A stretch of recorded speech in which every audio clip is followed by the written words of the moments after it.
Member, Catholic Media Network, el kapisanan ng mga broadcaster ng Pilipinas. Mga kapanalig Philippine Standard Time, ganap na pong ika-1 ng hapon, araw ng Sabado, ika-31 ng Mayo, 2025. Narito ang Veritas News Alert Nationwide. Opisyal nang inanunsyo ng Pag-asa ang pagsisimula ng panahon ng habagat o southwest monsoon sa bansa. Ito ay dahil sa patuloy na pag-ihip ng hangin mula sa timog kanluran at presensya ng frontal system sa ilang bahagi ng Pilipinas habang humihina na ang dating ng mainit na hangin mula sa silangan. Inaasahan na madalas sa pag-ulan at pagkulog pagidlat lalo na sa kanlurang bahagi ng bansa, pagkamat magkakaroon din ng ilang araw na walang ulan. Ayon sa Pag-asa, maaaring magsimula ang opisyal na tag-ulan sa loob ng 1 hanggang 2 linggo.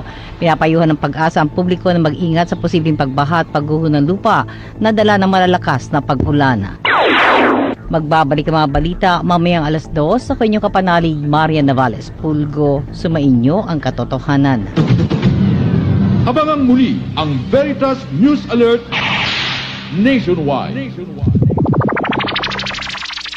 Sa gitna ng pagod at pag-aalinlangan, naririnig mo ba ang tinig ng pag-asa?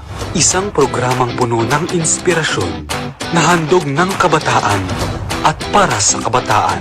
Ito ang Vox Konsolasyon, tinig ng pag-asa, lakas ng pananampalataya. Makakasama niyo sina Evan Clemente at Mira Nicolas tuwing Sabado ng Mayo, 1:00 hanggang 2:00 ng hapon.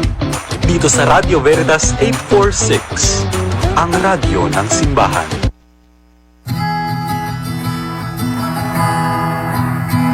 Sa bawat araw may bagong pag-asa, sa bawat puso may tinig na kay ganda.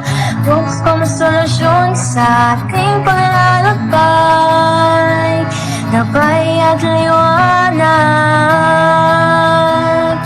tungo sa tamang daan.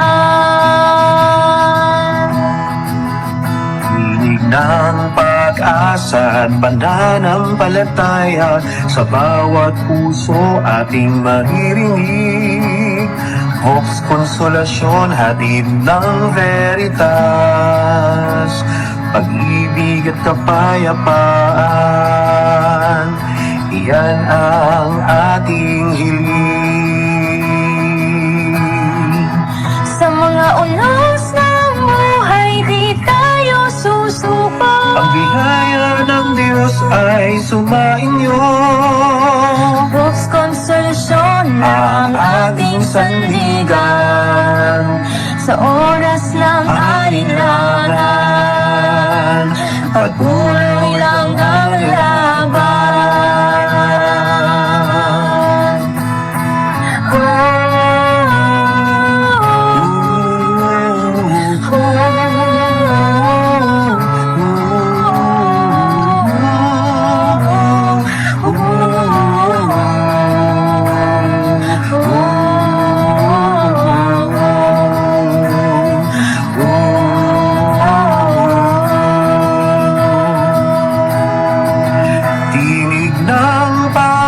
Sa pananampalataya, Bawat sulok ating maririnig.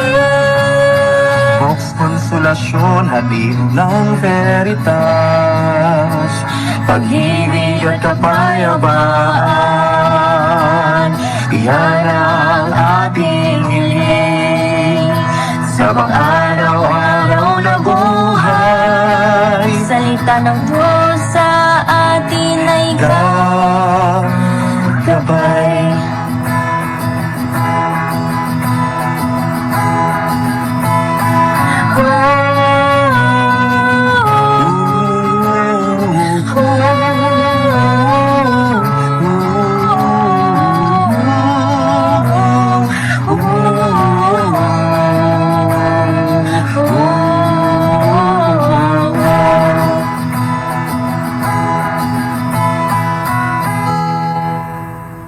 Vox Konsolasyon, tinig ng pag-asa, lakas ng pananampalataya.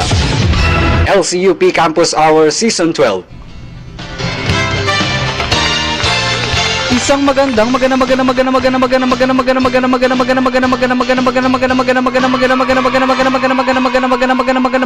magandang hapon mga kapanalig, sumainyo ang katotohanan. Ika-31 ng Mayo taong kasalukuyan, ako ang inyong kapanalig, Evan Clemente. At ako naman ang inyong lingkod, Mira Nicolas. Kami ay makikinig sa mga himig ng inyong buhay at makakasama nyo upang mapalakas ang inyong pananampalataya. Panibagong araw, panibagong kaalaman at panibagong storya. Samahan nyo kami sa isang oras na puno ng talakayan at pag-asa. Ito ang Vox Konsolasyon, tinig ng pag-asa, lakas ng pananampalataya, hatid ng LCUP Campus Hour Season 12. Dito lamang yan sa DZRV 846, ang radyo ng simbahan. Ngunit bago tayo magsimula, maigi humingi muna tayo ng patnubay sa Panginoong may kapal. Sa ngalan ng Ama, ng Anak at ng Espiritu Santo. Amen. Mahal naming Panginoon, maraming salamat sa panibagong araw na ipinagkaloob mo ngayon. Maraming salamat sa mga biyaya na iyong binigay na kami magsama-sama ngayon upang makapulot ng mga bagong aral at napalakas ang aming pananampalataya sa iyo. Ang lahat na ito ay aming pinapanalangin sa matamis na pangalan ni Jesus. Amen. Sa ngalan ng Ama, ng Anak at ng Espiritu Santo. Amen. Mapagpalang hapon mga kapanalig na nakikinig ngayon at nanonood sa atin dito sa DZRV 846. Mapagpalang hapon, kapanalig Evan. Mapagpalang hapon, kapanalig Mira, no, sobrang bilis ng panahon. Parang nung May 3 lang nag-start tayo ng unang episode dito, pero ngayon, huling araw na ng buwan. Ang bilis, Oo, no? bukas, panibagong araw na naman, June na. And para sa kaalaman po nating lahat mga kapanalig, no, ito na po ang ating huling episode. Ang huling episode ng Vox Konsolasyon team dito sa DZRV 846. Sa susunod na Sabado po, ibang university naman po ang makakasama nyo. Sila po yung magpapatuloy ng Campus Hour Season 12 nung pag-share ng kanilang kaalaman at pag-asa. Pero mabalik tayo sa topic natin ngayon, para doon sa mga nawawalan ng pag-asa, sa mga naliligaw, sa mga may pinagdaraanan ngayon, lagi po namin pinapaalala sa inyo every week, every Saturday na kumapit lang tayo, magdasal, sipagan, magtiyaga, and ganun din kumapit tayo sa Panginoon, sa pananampalataya natin. At pinaka-importante din sa lahat, hingin din natin yung patnubay, yung gabay ng ating mahal na ina, yung Birheng Maria, kasi siya yung bumubulong kay Jesus ng ating mga kahilingan, yung ating mga hapis, yung mga hinanaing natin sa buhay. Siya yung nag-aakay sa atin patungo kay Jesus. Tama ka dyan, kapanalig Evan, no? Naisip ko din, ang buhay natin, pwede natin i-compare Totoo. sa pagluluto. Dahil ang bawat sangkap na nilalagay natin sa bawat putahe ay sumisimbolo sa mga karanasan natin, sa mga nararamdaman natin sa ating buhay. May mga times, no, may mga putahe tayo na maalat, maanghang, mapakla, mapait. Tulad na lang nung nararamdaman natin kalungkutan, problema at sakit.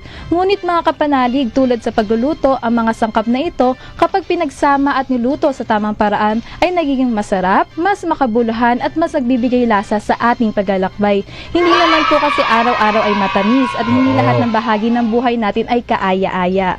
Sa gitna ng prosesong ito, ang pananampalataya ang nagsisilbing gabay natin. Parang recipe ba yan na kahit hindi natin lubos maunawaan ay sinusundan pa rin natin.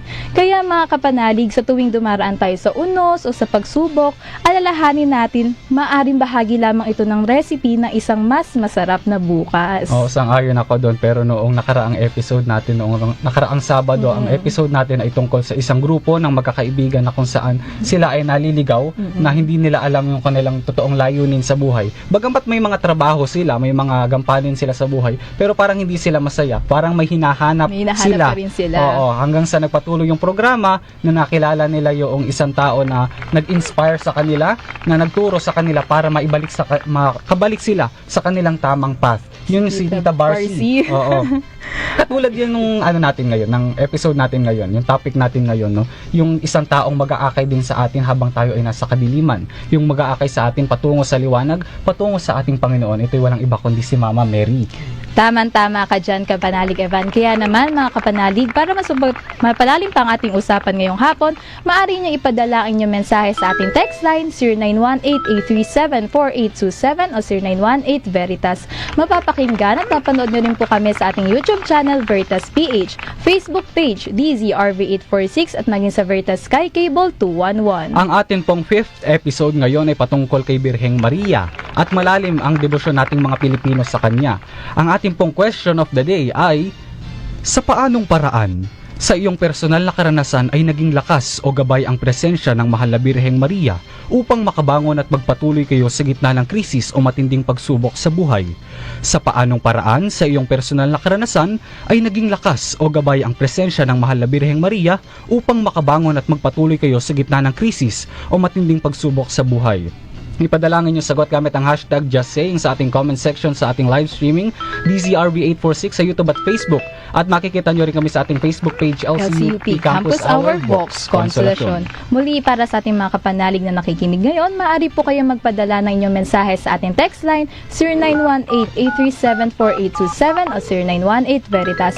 Pwede din po kayo mag-comment ngayon sa ating Facebook live stream dito sa DZRV846. Ang buhay ay isa lamang paglalakbay. Maraming tanong, maraming pagdududa, maraming hamon ang nakaamba.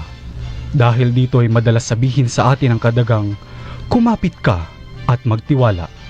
Pipiliin mo bang kumapit sa pananampalataya o hahayaan mo na lang na baguhin ka ng tadhana? Ito ang hamon sa atin ng buhay, ang manampalataya kahit na nanghihina. Mga kapanalig, dumako na po tayo sa ating programa na magbibigay sa atin ng mga bagong aral at pag-asa. Mga kapanalig, ito po ang Sa Himig ng Buhay. At para sa ating panglimang kwento na ihatid sa inyo, narito ang dulang pinamagatang Rosario. Ito'y hatid sa atin ng Vox Consolation dito lamang sa DZRV846, ang radyo ng simbahan. Vox Consolation, tinig ng pag-asa, lakas ng pananampalataya. LCUP Campus Hour Season 12.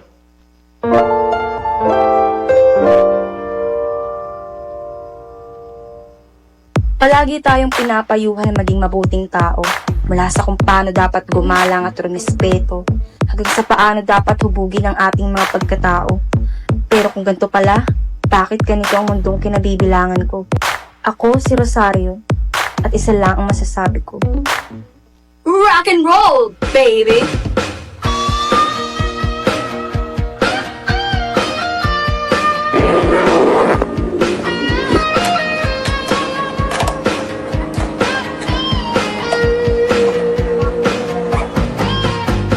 Kung totoo lang ang swerte, sana na may dalawin ako.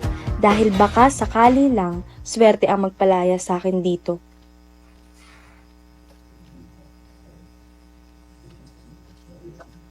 Oh, Rosario anak, aalis ka na ba?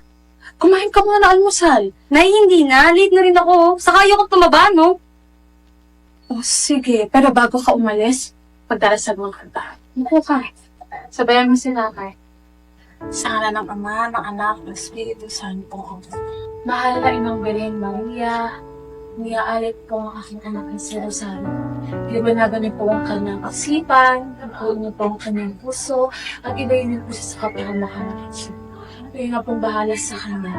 O ina naming mahal, sa ngalan ng Ama, ng Anak, ng Espiritu Santo. O sige na, Nay. Alis na ako, Varied definitions, no?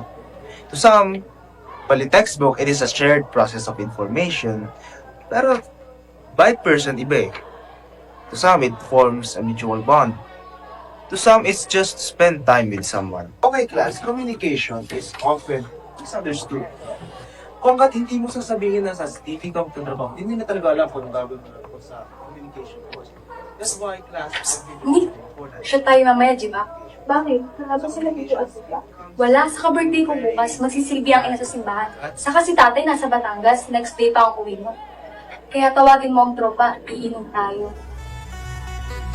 Cheers!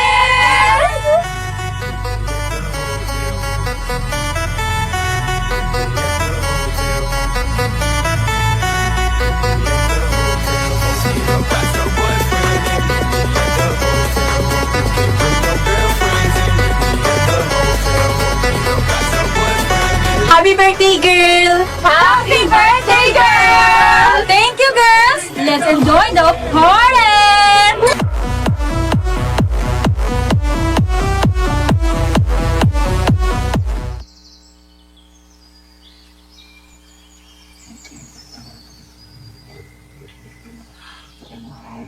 Oh, ano nangyari dito? Bakit ka pakakulong? Kaya ano na. Total birthday naman niya. Bigyan na natin. Isingin mo na siya para mabati na. Anak, kising na. Happy birthday! Anak, happy birthday. Mamaya na lang tayo mag-celebrate ha. Nagkaroon kasi ng problema sa opisina eh. Emergency at kailangan kong puntahan. Ingat ka, mahal, ha? Oh, anak. Mamam ka na. Ngayong araw, 18 taon ka na. Inaasahan ko, anak, na magiging maayos na siya sa buhay, ha? Sana, iwasan ang pagiging pasaway. Mahal na mahal ka ng nanay, ha? Tanggapin mo itong rosarong ito, anak. Regalo ito sa akin ng iyong lola noon. Itong naglapit sa akin sa Panginoon. Natutunan ko kung paano magkaroon ng pananampalataya. Kaya anak, inaasahan ko na ganito rin ang mangyayari sa'yo. Gamitin mo itong gabay sa bawat paglalakbay mo at siguradong mananatili kang ligtas at ng pag-asa. Sige po, Nay. Mauna na ako. Baka malate pa ako. Okay, class.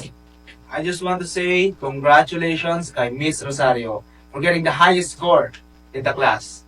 Congrats, Miss Rosario. Keep it up. Girl, ang swerte, ha?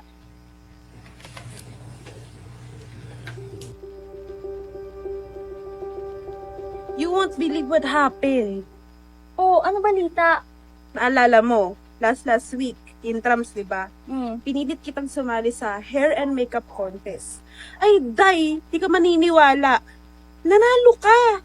Nakapaskil dun sa bulletin board as Best Styling of Intrams. Taray, te, swerte mo. Totoo pala ang sinabi ni Mama. Ito talaga ang magbibigay sa akin ng gabay. Hindi ko lang alam ganito pala ka-effective. Girl, let's celebrate.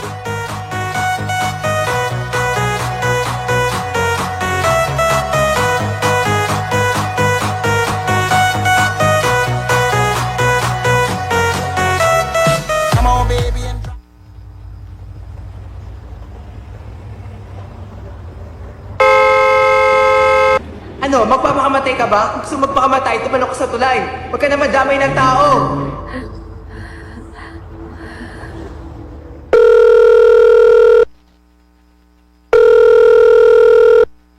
Hello pa. Anak, nasan ka na? Kanina pa kita tinatawagan. Na-aksidente ang mama mo. Nandito kami sa Santa Monica Hospital. Kailangan ka namin, bilisan mo. Vox Consolasyon, tinig ng pag-asa, lakas ng pananampalataya. LCUP Campus Hour Season 12.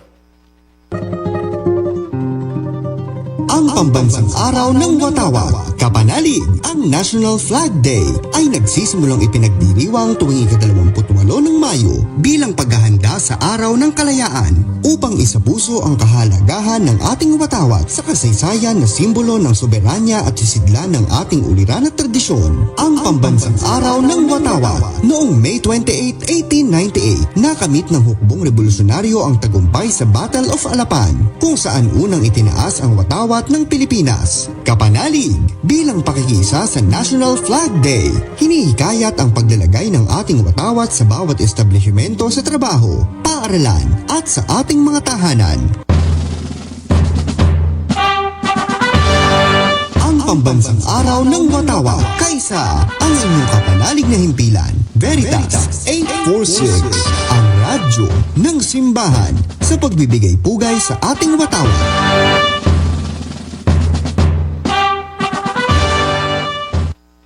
Vox Consolasyon, tinig ng pag-asa, lakas ng pananampalataya. LCUP Campus Hour Season 12. Nakikinig kayo sa Vox Consolasyon, tinig ng pag-asa, lakas ng pananampalataya, hatid ng LCUP Campus Hour Season 12. Dito lamang yan sa Radyo Veritas 846, ang radyo ng simbahan. Nako, yan nakita natin kapanalig Mira kung ano yung buhay ni Rosario. Noong, medyo happy pa siya. Pero nung sa kalagitnaan parang may nangyari, may nangyari, nakaka-curious ba. Pero hindi na po natin ipapatagalin pa. Atin na pong ipagpapatuloy ang ikalawang bahagi ng ating dula. Vox Consolasyon, tinig ng pag-asa, lakas ng pananampalataya. LCUP Campus Hour Season 12.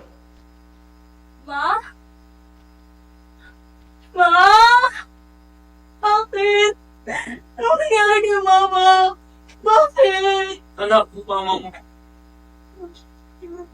Gabi na, wala ka pa sa bahay. Kaya hinanap ka na. Alam niya kasing ilang araw ka nang wala sa sarili at may pinagdaraanan. Kaya ang sabi niya, siya na raw muna ang maghahanap sa iyo. Ako na daw muna ang bahala sa bahay. Pero ilang oras na hindi pa rin siya pumabalik. Kaya sinundan ko na siya. Pero pagkita ko, nakahando sa isang kalsada. Sorry, Ma. Hindi sana mangyari ito kung di kahit sa akin. Ma! Kung sisihin ang sarili mo, anak. Napakawalang kwentang anak ko. Kasalanan ko lahat na to. Hindi. Hindi niya gugustuhin makita kanyang ganyan. Mabuti pa, umuwi ka muna at magpahinga sa bahay. Ako na munang bahala sa mama mo. Akala ko ba magaling ka? Akala ko ba makapangyarihan ka? Pwes, pagalingin mo ang mama ko. Buong buhay. Gumawa siya ng mabuti. Pero anong ginawa niyo? Ipinahamak niyo siya. Akala ko ba dasal ang sagot sa lahat? Bakit ngayon hindi niyo mapakinggan? Ipinahamak niyo ang mama ko. Sinasamba kita. Pero nasan ka? Nasan ka? Ma!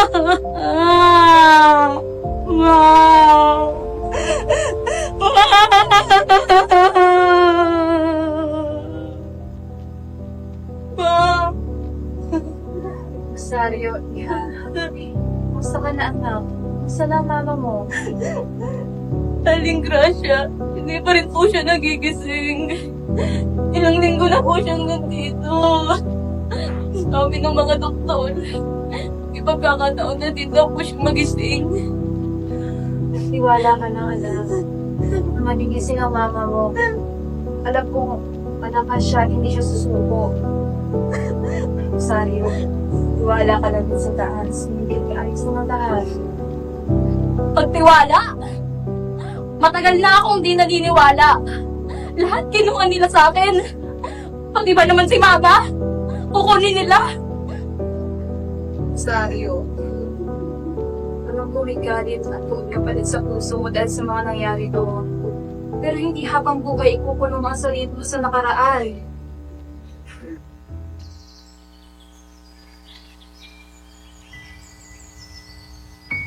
Rosario, tingin mo, mahinis mo ako kung aalis na lang ako. Baliw ka ba? Malamang ko, oh. Pero teka, saan ka mapupunta? Napakagala mo talaga, eh. Wala. Naisip ko lang, gusto ko pumunta sa lugar na walang problema. Yung puro saya lang. Wala naman ganun. Lahat ng lugar dito sa mundo, walang problema. Tara na nga, baka mapunan tayo ng Aling Gracia. Mahuli tayo sa posisyon.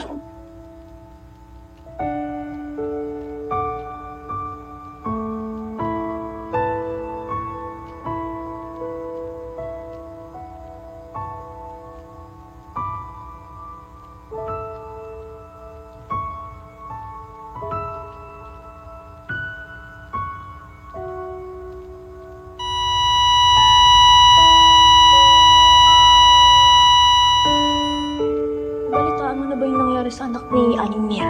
Oo, grabe. Nagpakamatay daw anak ng babae. Eh, di ba tao sila, Nakikita ko pa nga palagi dyan, Tulong. May sakit ba yun sa pag-iisip? Tsaka, pinipilit lang yata nila Aling na tumulong dito. Kaya, di naman pala bukas sa loob yung pagtulong, Kaya yan, mahina loob. Nakamatay tuloy.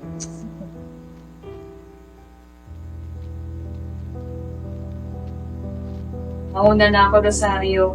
Tandaan ko, hindi masamang magalit. Pero hindi tama na ayaang magugulang ang lusunod sa galit habang nakakulong ka sa nakaraan. Nakikinig siya. Sana kapag handa ka nga, hindi pa muli ang lahat.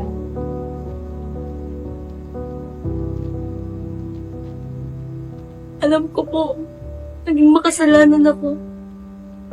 Lahat ng kamalian ginawa ko. Tinalikuran ko kayo. Pero sana hindi pa huli ang lahat. Kahit yung mama ko nalungpo. Patawarin niyo po ako.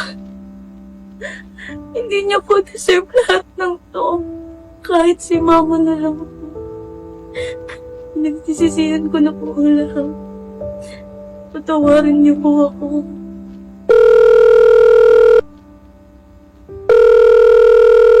Rosario, anak! Gising na ang mama mo!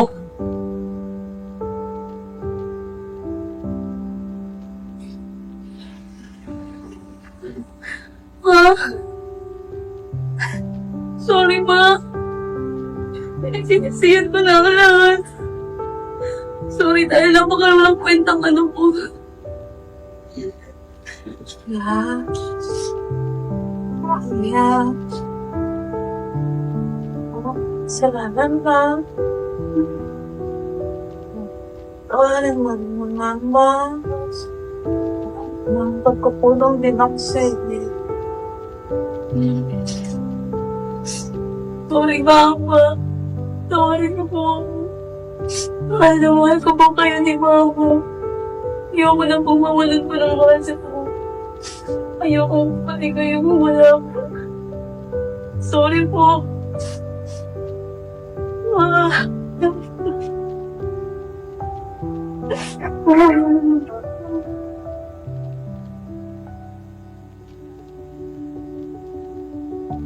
Ang daming nangyari sa buhay ko, pero isa to sa mga bagay na tuluyang nagpabago sa akin.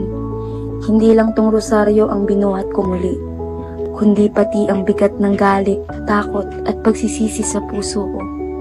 Minsan ko tong itinapon dahil akala ko wala na akong pag-asa.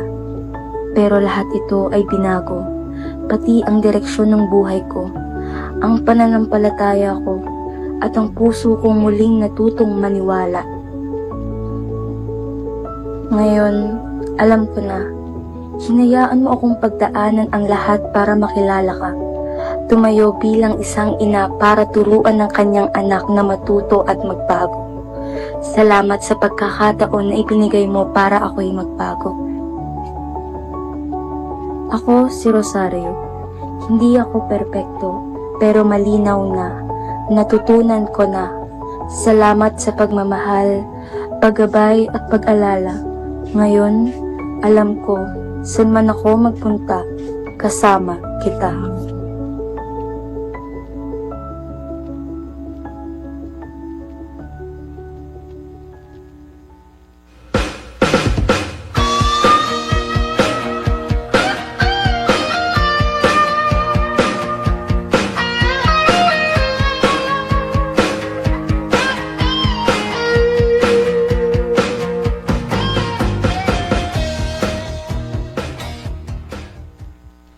Vox Konsolasyon, tinig ng pag-asa, lakas ng pananampalataya. LCUP Campus Hour Season 12. Nakikinig kayo sa Vox Konsolasyon, tinig ng pag-asa, lakas na pananampalataya, hatid na LCUP Campus Hour Season 12, dito lamang sa Radyo Veritas 846, ang radyo ng simbahan. Ayan, nakita natin, nakaka-proud at the same time, nakaka-inspire yung kwento ni Rosario ngayon. Hindi biro yung napagdaanan niya, lalo na yung na-aksidente yung nanay niya. Kaya doon pumasok yung pagdududa parang kinwestiyon na ang Diyos. Saka nahirapan si Mama siya. Mary na bakit nangyari sa kanya yun? Bakit hinayaang mangyari sa kanya yun? Pero mga kapanalig, makikita natin na may magandang kwento doon sa nangyari kay Rosario. Yung nangyari sa kanya na mga problema, ayun yung nag-lead sa kanya para manumbalik yung pananampalataya niya sa Diyos. So same sila. Makikita rin natin na para bang iisa yung nanay niya at si Mama Mary. Kasi silang dalawa yung umakay sa atin at kay Rosario papalapit sa Diyos. Mga kapanalig, tandaan po natin na hindi magsasawa si Maria na mamagitan sa atin patungo kay Jesus. Tama yun, kapanalig Mira. No? Totoo, sobrang hirap na sitwasyon ni Rosario. Nakita natin yung paghihirap niya. And same lang din sila halos noong story ni Job sa Bible. Hindi ba, nung una, pareha sila na nakukuha nila lahat, masaya ang buhay nila, okay na okay sila, hanggang sa sinubok sila. Ngayon, mayroon din point na pareha sila sa buhay na sinisi nila yung Diyos. Nagtanong sila sa Diyos na, bakit ganito? Ano nangyayari? Bakit nangyayari sa akin to? Ginagawa ko naman lahat. Di ba, yung ganong scene. Pero may pagkakamukha rin sila na bumalik sila sa Diyos, nagdasal sila, nagsisi sila sa kanilang nasabi. At ganun din, yung nirestore sila ng Diyos. And alam mo, may nabasa ako sa isang post na kapag sabi doon kapag minahal ka, para mahalin ka ng anak, mahalin mo ang kanyang ina. So ganun din tayo mga kapanalig, no? How much more na makita ng Diyos na mahal natin si Mama Mary. So ganun din, mas lalo tayong kalulugdan ng Diyos. Tama ka dyan, Kapanalig Evan. Pero napaisip ako, Kapanalig Evan, para naman kaya sa ating mga kapanalig sa panahon ngayon, paano kaya nila nakikita ang papel ni Mama Mary, ang ina ni Jesus, sa buhay ng isang tao, at ano naman ang naitutulong nito sa pagkapalalim ng kanilang pananampalataya? Magandang katanungan yan, Kapanalig Mira. Kaya naman tayo po ay nagtanong-tanong sa ating mga kapanalig. Pakinggan po natin sila.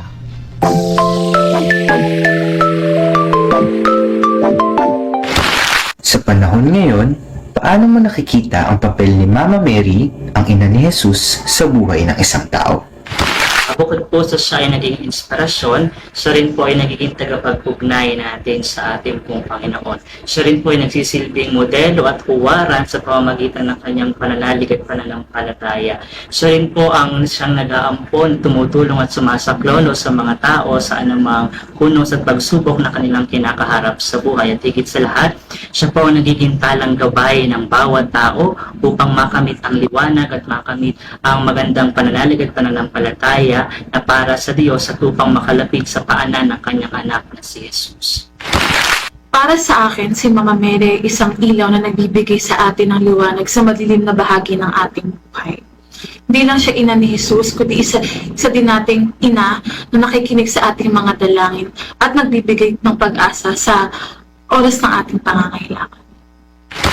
Si Maria ay nagsisilbing inspirasyon. Inspirasyon upang tayo ay maging masunurin at mababang loob katulad niya. Katulad na lamang ng kwento kung saan ang anghel na si Gabriel ay ibinalita kay Maria na siya magdadalang tao. Sa kabila ng kanyang pagiging birhen, ay naniwala at naging mababa ang loob ni Maria na tanggapin ang kaloob ng Diyos. Ano naman ang naitutulong nito sa pagpapalalim ng iyong pananampalataya? Nakatutulong po ito sa pamamagitan na dahil siya nga po ay isang magandang huwaran, magandang modelo ng kanyang pananalig pananampalataya. Sa pamamagitan po nito ay mas lalong umiigting ang aking pananalig at pananampalataya. Dahil sa katunayan po, ako po ay isang deboto rin ng Mahal na Birheng Maria at patuloy na sumusunod sa kanyang mga gawain, sa kanyang mga turo, sa kanyang mga dasal na itinuro po sa amin. Sa pamamagitan po noon ay mas lalong umiigting ang aking pananalig sa Diyos, sapagkat siya nga po ay huwaran sa kabanalan at siya rin po ang magandang modelo na tagapag-ugnay sa ating Panginoong Jesus, na kung kaya sa pamamagitan ng kanyang mga gawa, sa pamamagitan ng kanyang mga dasal, sa pamamagitan din ng Bahal na Santo Rosario, ay mas lalong umiigting at mas lalong lumalalim ang aking pananalig pananampalataya para sa kanyang anak na si Jesus.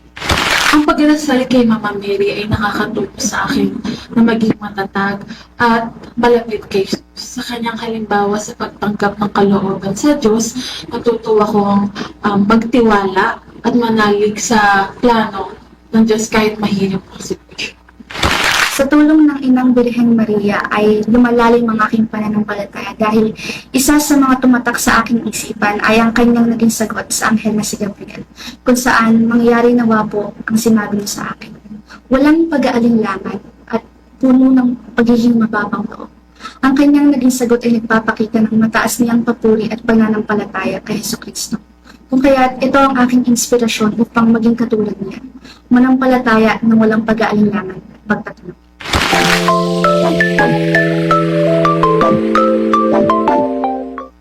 Vox Consolasyon, tinig ng pag-asa, lakas ng pananampalataya. LCUP Campus Hour Season 12. Celebrating 56 years of Catholic Broadcasting this Jubilee Year 2025. Pilgrims of Hope, Veritas 846, Kapanani, from Mega Manila, Philippines, to the World Wide Web through broadcast and social media. Veritas 846, ang radyo ng simbahan. Member, Catholic Media Network, El Kapisanan ng mga broadcaster ng Pilipinas. Mga Kapanalig Philippines Standard Time, 34 na minuto makalipas ng 1:00 ng hapon. Veritas Patrol! Social Communications Ministry ng RCAM nananawagang isentro ang Panginoon sa lahat ng advokasya. Ihahatid sa atin ng Kapanalig Jeremiah Figueroa. Kapanalig?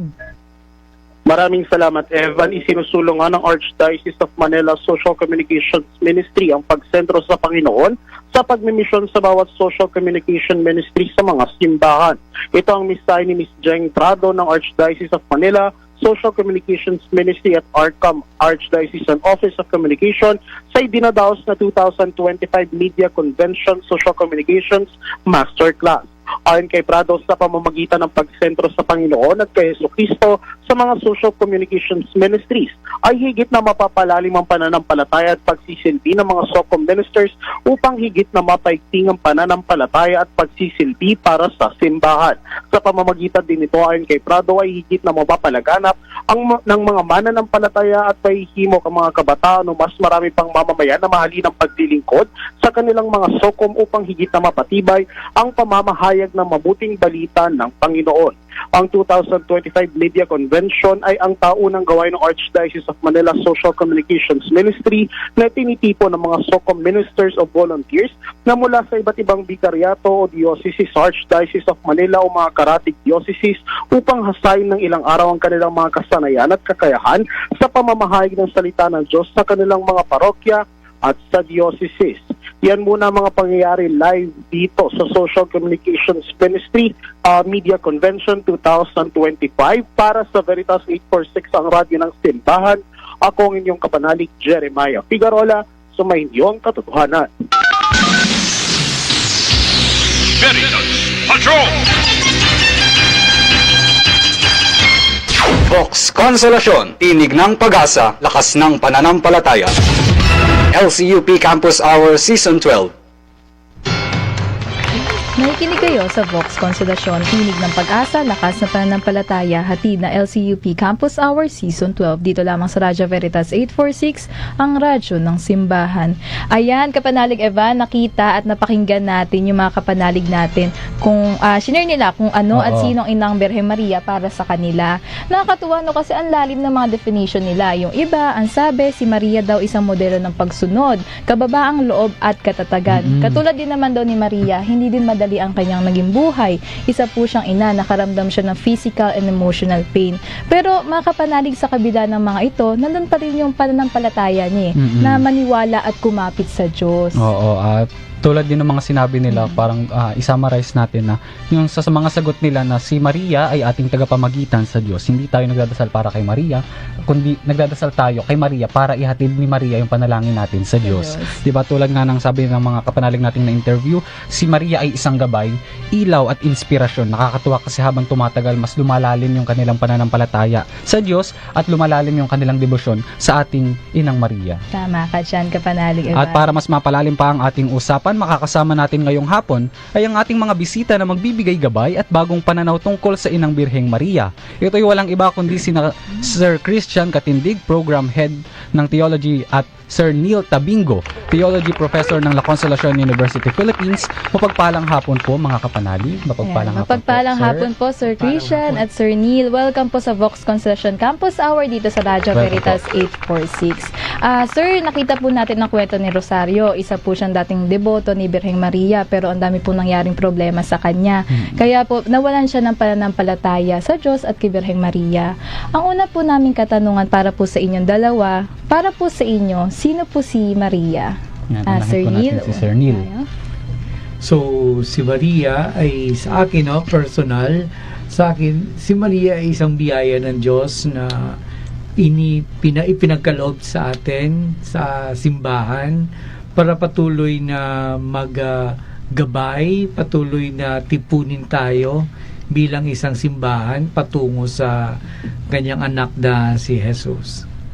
Ayan, kay Sir Christian naman po. Para sa akin, personally, si Maria or si Mama Mary ay ang babae sa likod ni Jesus, or Mary, the woman behind Jesus Christ. Siya yung naging ina ni Jesus at ngayon, syempre, ina nating lahat. No? Siya yung gumabay kay Jesus mula sa pagkabata ni Jesus, sa earthly life ni Jesus Christ hanggang sa kanyang publiko ministeryo ay nandiyan sa likod ni Jesus itong kanyang inang si Maria. Yung sagot nila Sir Christian and Sir Neil, si Mama Mary ay isang gabay sa kanyang anak na si Jesus at sa ating mga anak din niya. No? Pwede natin isingit din yung sinabi. Yung kasabihan na to Jesus through Mary. Oo. Diba? Yung second question po natin, Sir. Gaano po kaimportante ang pagpapalaganap ng debosyon kay Maria, lalo na sa panahon ngayon? Unahin po natin si Sir Neil po. Ang isang debosyon ay isang pagpapahayag ng ating pananampalataya sa Diyos, pagmamahal sa Diyos. Ngayon, ang pagpapalaganap ng debosyon kay Maria ay isa ring paraan para hindi lamang natin mabigyan ng parangal si Maria bilang ina ng Diyos, ina ng simbahan, kundi ito ay magpapakita ng kanyang mahalagang papel na ginampanan sa simbahan, na kung saan sa bawat role na kanyang ginampanan, magiging ihemplo natin na dapat tularan bilang mananampalataya sa araw-araw na pamumuhay. Ayan, tama po.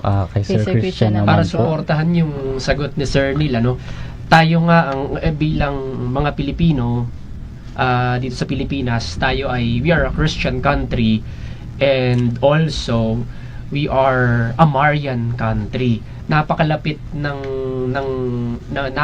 puso ng maraming Pilipino sa maraming imahe ni Maria. Kaya tulad nga sabi niya, napakahalaga talaga ng pagpapalaganap ng debosyon kay Maria. Opo. Okay, napakahalaga na parangalan natin lagi si Maria bilang ating ina, bilang tagapaghatid ng ating mga panalangin kay Jesus. Yung sabi nila, Sir, na yung pagpapalaganap talaga mahalaga yun, yung devotion kay Mama Mary, kasi kapag nakilala natin si Mama Mary, automatic makikilala natin yung anak niya, si Jesus, di ba, yung ating Diyos. Tama ka dyan. Nabanggit kanina ni Sir Christian na dito sa Pilipinas, maraming Marian devotee. Ang tanong po namin, paano nakakatulong ang Marian devotion sa mga pamilya at mga kabataan sa panahon po ngayon?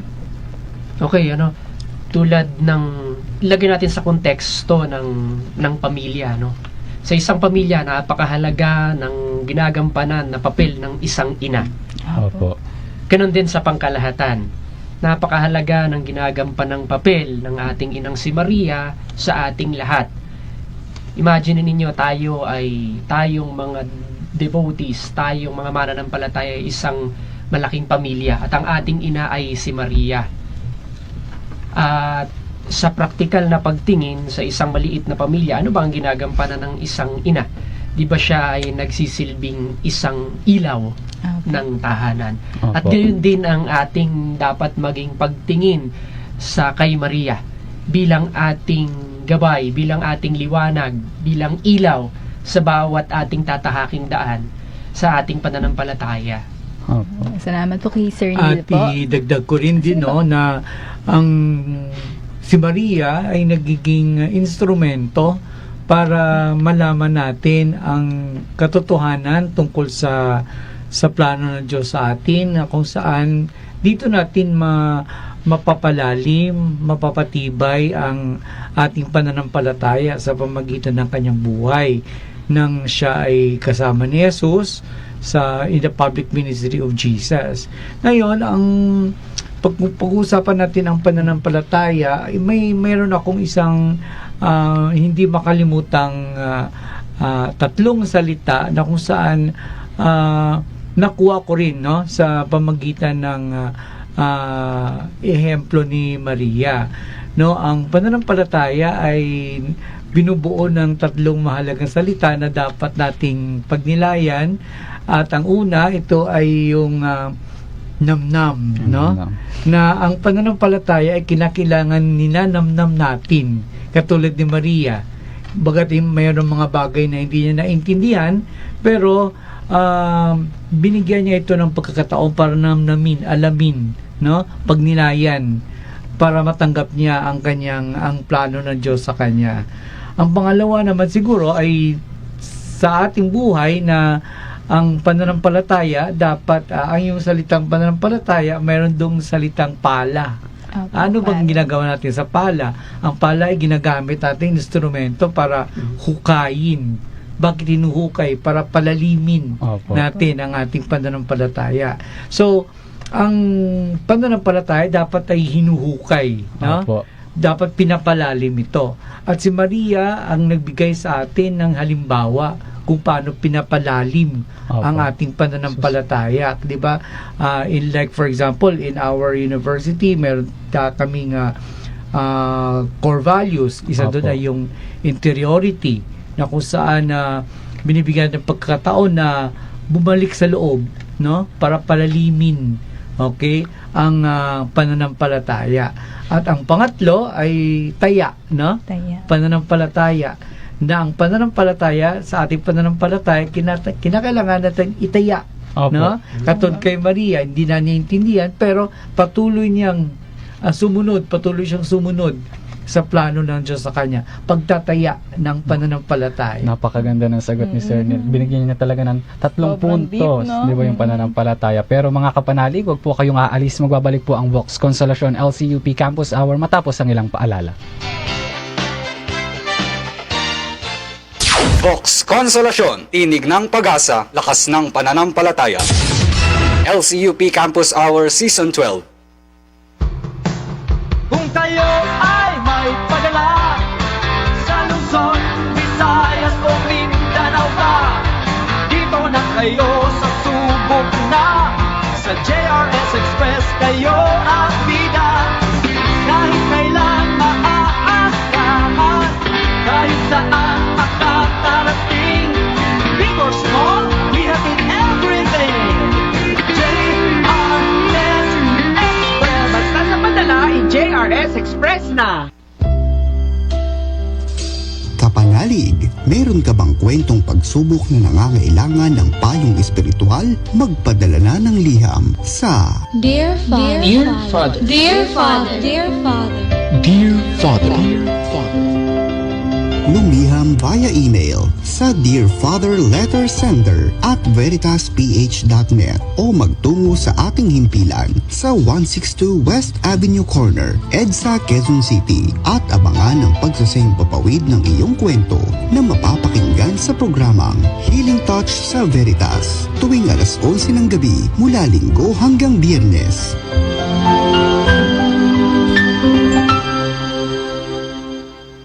Vox Consolacion, tinig ng pag-asa, lakas ng pananampalataya.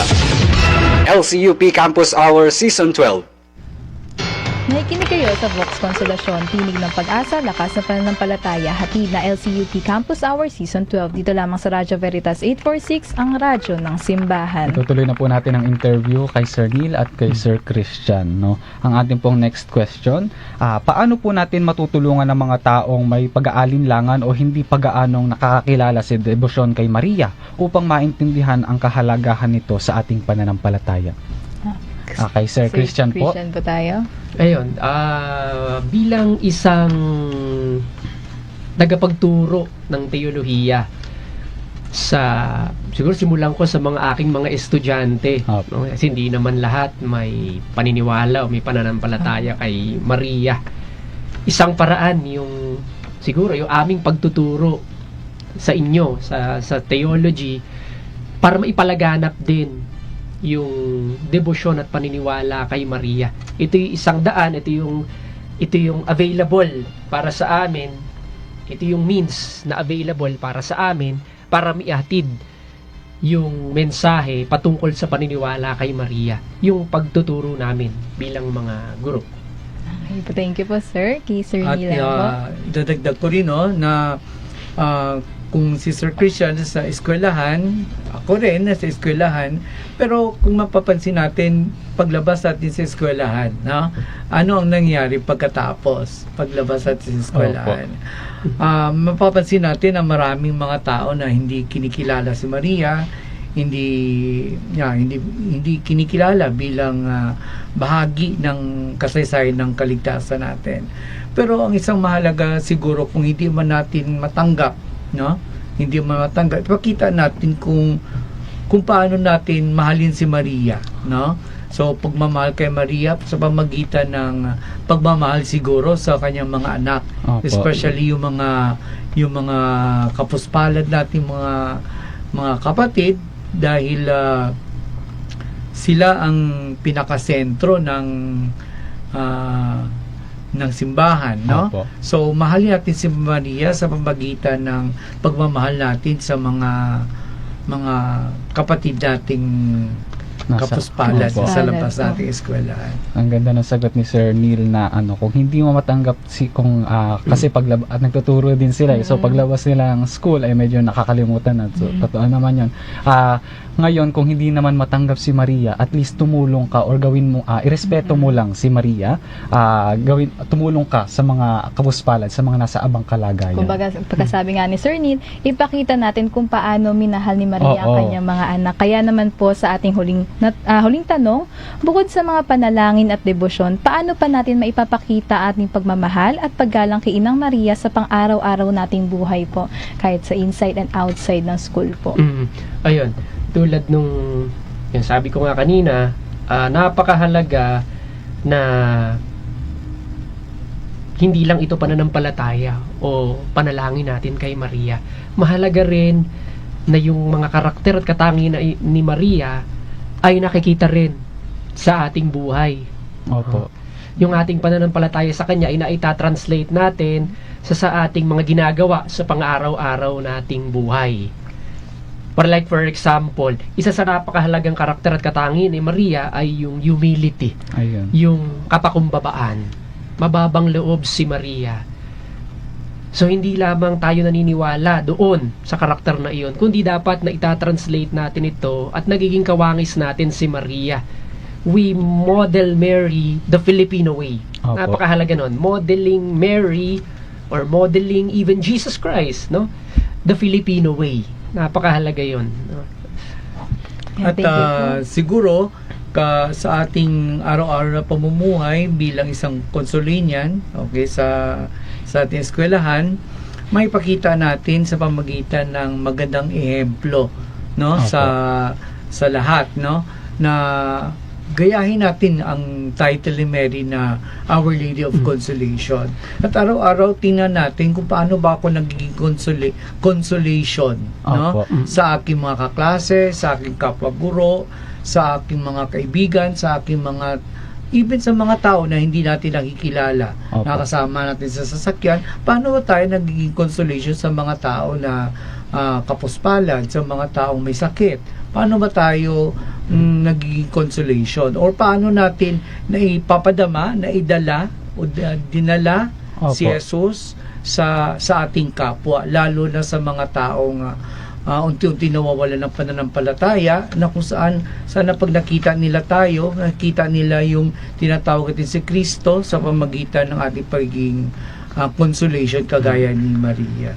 Yung sagot ni Sir Christian kanina, i-highlight ko lang na hindi pwedeng puro pananampalataya tayo. Kailangan makita rin sa atin yung ating pinananampalatayanan, no? Yung humility ni Mama Mary, yung pagsunod, importante yan. And din yung sagot din ni Sir Neil na tayo ay ang consolation tayo ba ay nagiging konsolasyon sa mga taong nangangailangan?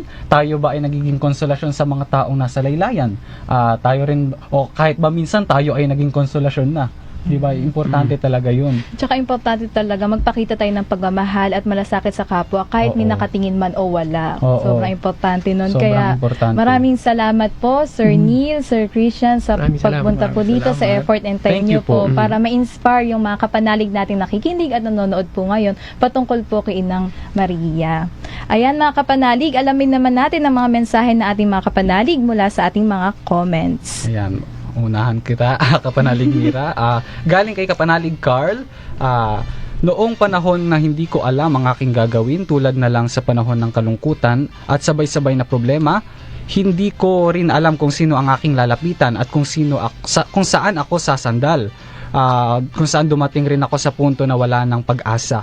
Ang tanging ginawa ko ay magdasal sa ating mahal na Birheng Maria. Sa kanya ako sumandal at nanghingi ng gabay. Dito ako kumalma at paunti-unti natupad ang aking mga panalangin. Mula noon, mas lalo akong napalapit sa kanya at lalong tumibay ang aking pananampalataya. Dugtong pa niya, pag-greet na rin po kila Judy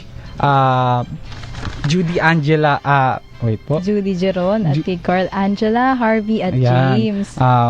Shoutout po sa inyo mga kapanalig, kay kapanalig Judy Giron at Carl, Angela, Harvey at James. Maraming salamat po. Kay kapanalig Ashley, hindi po ako Katoliko, pero may respeto ako sa paniniwala ng iba, lalo na sa presensya ng mahal na Birheng Maria. Sa mga panahon ng pagsubok, may mga kaibigan akong Katoliko na nagdadasal para sa akin at madalas ay kasama si Mama Mary sa mga panalangin nila.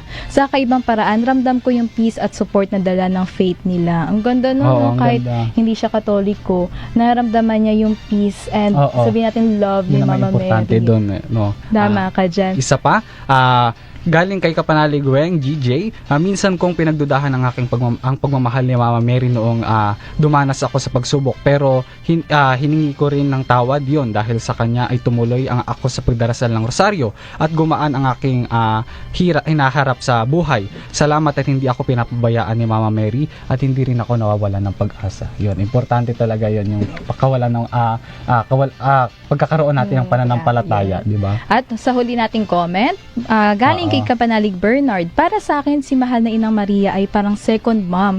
Laging nandiyan, nakikinig at nagdarasal para sa akin. Kahit minsan feeling ko malayo ako sa Diyos, siya yung nagdadala sa akin pabalik. Ayun yung sinabi natin kanina, to Jesus through Mary. Ayan, ang ganda ng usapan natin ngayong hapon, mga kapanalig, no? Tandaan natin, sa bawat paghinga ng mundo at sa bawat kumpas ng oras, may isang pangalan na patuloy na nagbibigay ng pag-asa at inspirasyon sa ating lahat. Sa ating paglalakbay sa pananampalataya, meron tayong isang ina na ang buhay ay salamin ng pinakadalisay na pagmamahal at pagtalima sa Diyos. Ito po si Maria, ang ating mahal na ina. Oo, si Mama Mary ay ang ating modelo ng kapayapaan, pagkakaisa, pagsunod at ang kababaang loob, no. Ganon din yung sa buhay ni Rosario. Mabalik tayo sa buhay ni Rosario na marami siyang paghihirap, marami siyang dinanas sa buhay, and mahihalin tulad natin doon, and maiko-connect natin doon yung sinabi ng Birhen ng Lourdes na hindi ko maipapangako ang kaginhawahan sa mundong ito, ang kaligayahan sa mundong ito, ngunit sa kabila, di ba? Totoo naman yan, walang madali dito sa mundo, lahat mahirap, lahat dadanas ng paghihirap, lahat tayo mamamatay, at okay lang yun kasi sa buhay na kabila ay may naghahantay sa atin na magandang kinabukasan. Tama ka dyan, kapanalig Evan. Ang mga mata ni Maria hindi lang po basta nakatingin, kundi puno ito na walang hanggang unawa at habag. Tila ba nakikita niya yung saya, pighati at lahat ng nararamdaman ng kanyang mga anak. Mula sa pagsilang kay Jesus hanggang sa pinakamasakit na tagpo sa paanan ng krus, ang kanyang pagtitiis at pagmamahal ay nanatiling matatag, hindi natitinag. Katulad ng sinabi natin sa ating Mother's Day episode, ang pagmamahal ng isang ina ay walang hangganan at nakita natin ito kay Maria. Siya ang ina na nag-alay ng lahat, nagpapakita na sa bawat pagsubok, mayroong biyaya at pag-asa. At alam natin, nakita ito na ating main character na si Rosario ngayon sa ating radio drama. At gusto ko lang din i-share yung sinabi ng ating radio drama writer, si kapanalig Carl at kapanalig Angela. Madalas hindi natin naunawaan ang mga pagsubok na kinakaharap natin sa buhay. Pero kailangan natin magkaroon ng matibay na pananampalataya para tatagan ang ating loob at upang makita natin ang rason sa kabila ng lahat ng nangyayari sa atin. Dahil kapag nagkaroon tayo neto, mas magiging buo ang ating pagkatao upang labanan ang lahat ng problema natin. Marami tayong natutunan ngayon, mga kapanalig. Para mapagpatuloy at masubaybayan pa ang ating sunod na paglilingkod, pwede niyo po i-follow ang DZRV846 sa Facebook page. Pwede niyo rin po i-follow ang aming Facebook page, LCUP Campus Hour Vox Consolasyon. Igagrab lang po namin yung time na to and opportunity na magpasalamat po sa inyo lahat dahil ito po ang huling episode ng Vox Consolasyon ng LCUP Campus Hour ngayong season 12. Una sa lahat, maraming salamat po sa Panginoon na binigyan kami ng gabay at lakas ng loob para magsama-sama tayo. Sa Radyo Veritas 846, kay Sir Jimwell, Sir Alex, Sir Jimmy, Sir Romar, maraming salamat po sa opportunity na binigay nyo sa amin at sa mga advices na binibigay nyo po. Sa aming mahal na La Consolacion University Philippines, special mention si Sister President, Sister Nesita M. Vargas OSA. Grabe po yung support na binigay niyo Thank sa you amin. po. Kung hindi po dahil sa inyo, wala po kami rito. Sa aming mahal na Case Department, maraming salamat po sa mga support na binigay nyo. Kapanalig Evan, every week daw sila nakasubaybay sa atin. Kaya thank you po talaga. Kay Sa Dr. Eileen. kay Dr. Eileen, kay Ma'am Yen, sa buong Communication Arts Community sa CAG. Maraming salamat sa effort, time na pinush nyo kami para nandito kaming Vox Consolation team. Maraming At sa salamat huli, mga kapanalig. At dito po nagtatapos ang ating programa para sa ngayong araw. Samahan niyo po ulit kami sa susunod na edisyon ng Vox Consolacion dito sa DZRV 846. Maraming salamat po sa pagpapatuloy sa amin sa inyong mga puso at tahanan nitong mga nagdaang Sabado sa buwan ng Mayo. Samantala mga kapanalig, ang inyo pong makakasama sa susunod na Sabado sa buwan ng Hunyo para sa Veritas Campus Hour ay ang ating mga kapanalig mula sa Universidad de Manila, na magbibigay ng mga makabuluhang talakayan na puno ng pag-asa at kaalaman. At sa huling pagkakataon mga kapanalig, ako ang inyong kapanalig Evan Clemente. At ako naman po ang inyong lingkod, Mira Nicolas. Mga kapanalig, magsama-sama po ulit tayo sa kwentuhan na puno ng pag-asa at pananampalataya. Ito ang Vox Consolacion, tinig ng pag-asa, lakas ng pananampalataya, hatid ng LCUP Campus Hour Season 12. Dito lamang sa Radyo Veritas 846, sumainyo ang katotohanan. Vox Consolacion, tinig ng pag-asa, lakas ng pananampalataya. LCUP Campus Hour Season 12.